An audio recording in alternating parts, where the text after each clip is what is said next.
Okay, this is Jonathan Darnell with the Volunteers for Life, and the footage you're about to see is from the Red Rose rescue that took place last Friday, the 15th of September, 2017. 6 of the individuals that are pictured here entered into the Alexandria Women's Health Clinic in Alexandria, Virginia. That's an abortion clinic. To basically just give red roses to the women inside, the women who would come there for abortion, and try to talk them out of it. This was not in any way a FACE Act violation. Nobody was blocking anyone's access to the clinic. The only real difference between this and regular sidewalk counseling was that the pro-lifers were going inside the abortuary and would refuse to leave when the clinic staff ordered them to leave. So it's an entirely peaceful activity, but, you know, it was also pretty much a foregone conclusion that there would be several people getting arrested. Recently, many have started thinking that perhaps it was high time anti-abortion people started taking these sorts of risks again.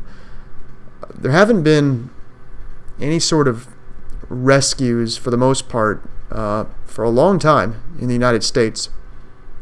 But inspired by people like Mary Wagner, who you can see here, some people have started thinking that maybe we should get back to doing stuff like that, making some real sacrifices on behalf of the preborn.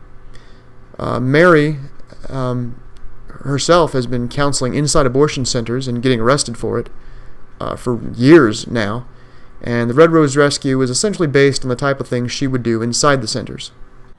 So here you see the rescuers. There's 6 of them entering 101 South Whiting Street, and that's where the mill is located. And the funny thing about this place is it's actually an apartment complex. It got stores, offices in there, and the abortion clinic is on the 2nd floor. And after they went inside, the rest of us just set up our pro-life signs around the perimeter of the building, just like you would for any normal sidewalk counseling situation, and waited to see what would happen. I don't have any footage from inside the abortuary, but we were told later that the rescuers had a solid 5 minutes to talk to the abortion-minded women there before the clinic staff even noticed they were present. So in that regard, that was very much a success. Pretty soon, though, the police started to show up, and by the end of it, they had at least 7 squad cars pulled up at this building, which is a little bit excessive if you ask me. Okay, so the first person to be taken into custody was Joan here. And I just love how she refuses to go quietly. She doesn't make it easy on the cops at all. She's shouting so loudly so that people on the balconies overhead can hear her and understand what's going on. Because I'm pretty sure some of them don't even know this is an abortion clinic in their apartment building. So all the other rescuers had previously decided to go limp and require the police to somehow carry them out. Female rescuers were put in wheelchairs, and that's how they were taken out. I don't think they were hurt in any way. We did, however, have 2 Catholic priests with us, and they apparently were kind of dragged out by their wrists or ankles. I'm not sure which or why. The purpose of going limp like this is to demonstrate that you're not going to comply with an unjust police action. You're just going to act as though, you know, they're not there at all. So between the arrests, we kept walking back and forth from one side of the building to the other because we didn't know where the next person would be taken out at. Finally, our last rescuer was put in a squad car and taken out, and I made sure I got my sign in the background. And this is her being taken away. And they were all just basically driven to the offices of the Alexandria Sheriff's Department, and we followed behind them. For some reason, they decided to take Joan out of the car again and frisk her before putting her back in, and of course, she naturally made the most of the opportunity. This went on for quite some time. Tear the arms and legs off. You can get $60 for a leg. They sell all body parts. There you go. Okay.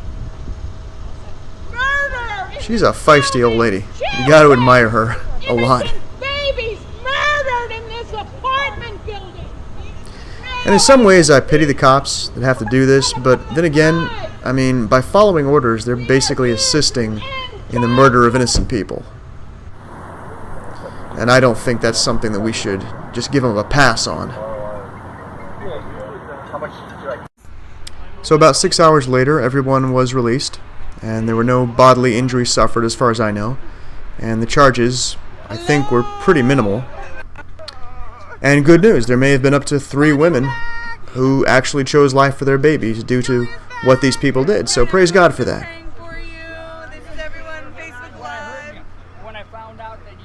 You know, our real prayer, though, is that God will use this Red Rose Rescue as a building block. A large part of its intent was to inspire the 40 million fully anti-abortion Americans out there to start getting serious about putting an end to this ongoing Holocaust we've been ignoring.